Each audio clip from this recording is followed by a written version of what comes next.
Drug Story Theater of these kids with enormous courage who are willing to share their stories in a play that they create based on their experience in front of now over 40,000 kids in Massachusetts. How cool is that? So great.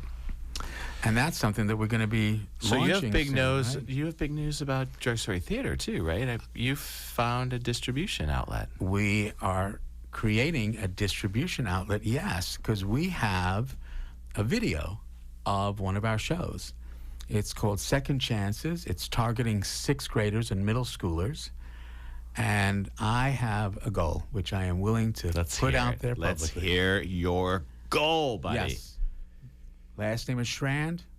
A little bit Strandiose. It's true. It's not Strandiose. All right, this thank you, Mark. Definitely It's going to happen. I want this video in front of every single 6th grader and their parents in the United States. Let's do it. That's what we're going to do. Let's do it. Mark's going to be part of that. Tom's going to be part of that. We are going to do this because what we want to do is prevent the next opioid crisis. Right. And the slogan of Drug Story Theater, the treatment of one becomes prevention of many. That's what we're going to do. That's what we're going to do. It's going to be cool. So how are we going to do that? So community type of events, PTOs, any organization that wants to bring this to their community has an opportunity to bring it to their community. That's right. For a viewing. That's right. And an education. And an education. And prevention, proactivity, not reactivity. That's right. Exactly. And why not? Because what we're really teaching is we're teaching kids about their amazing brains. Why would you want to give that away to drugs and alcohol? Right. One of the things that we say is don't let anybody ever tell you, look what you've lost. Look what you lost by using. Look what you lost to drugs and alcohol. You didn't lose anything. You gave it away. That's right. And you can take it back. But for the kids, we just want them just to wait. Your brain is developing. It is at high risk. Just wait until your brain is a little older. Because this isn't whether you're a good kid or a bad kid. This isn't something that is sort of always thrust upon you. It's not about morality. It's about mortality. It's just the way your brain works. So let's talk about that for just a second. Okay. So brain development, Yep. right? I mean, 18 years old, your brain is not fully developed yet, right? No. And so my 14 years old, it's probably less. My wife would say the mind isn't fully developed. Right. But that's a joke, sorry. But with real science, with real Science, biology, real science. Where is the brain development? Okay. Where do we go? What is the cycle? So let me try to explain it again. And this is the biological domain of the IM, right? The IM, current maximum potential. We're always changing and adapting.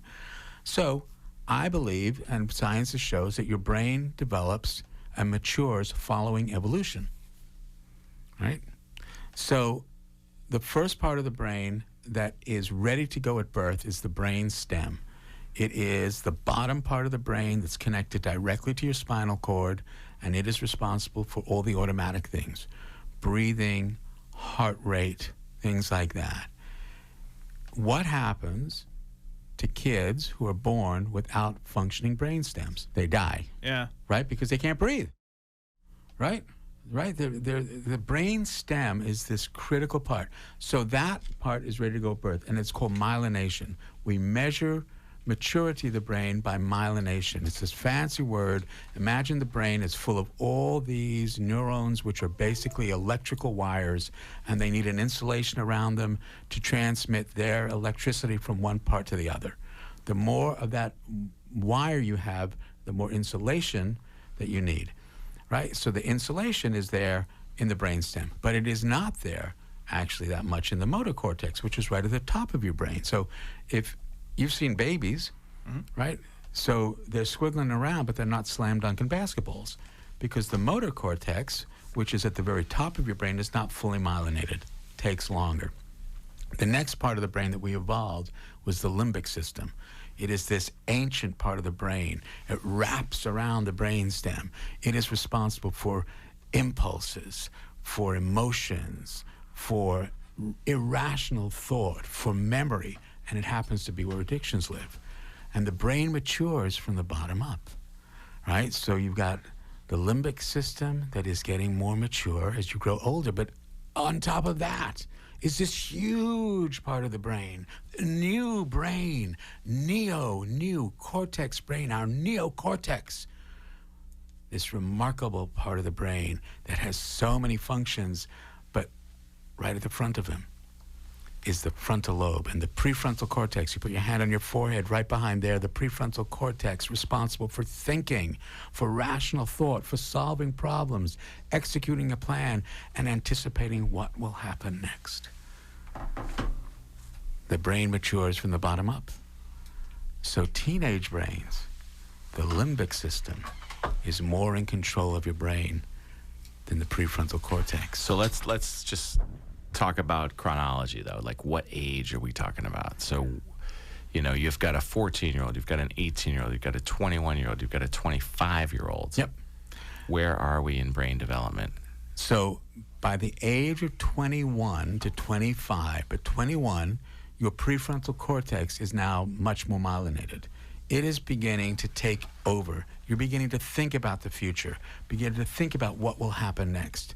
But until then, your limbic system is really, really running your brain.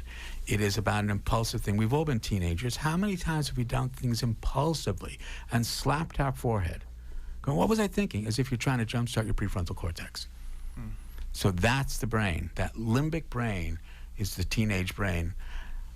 And that's why if you start using drugs or alcohol after the age of 21, 1 out of 25 people are at risk for lifelong addiction. You start using before the age of 18, that number goes from 1 in 25 to 1 in 4. Wow. It's a wow number. 1 in 3 if you're using opioids.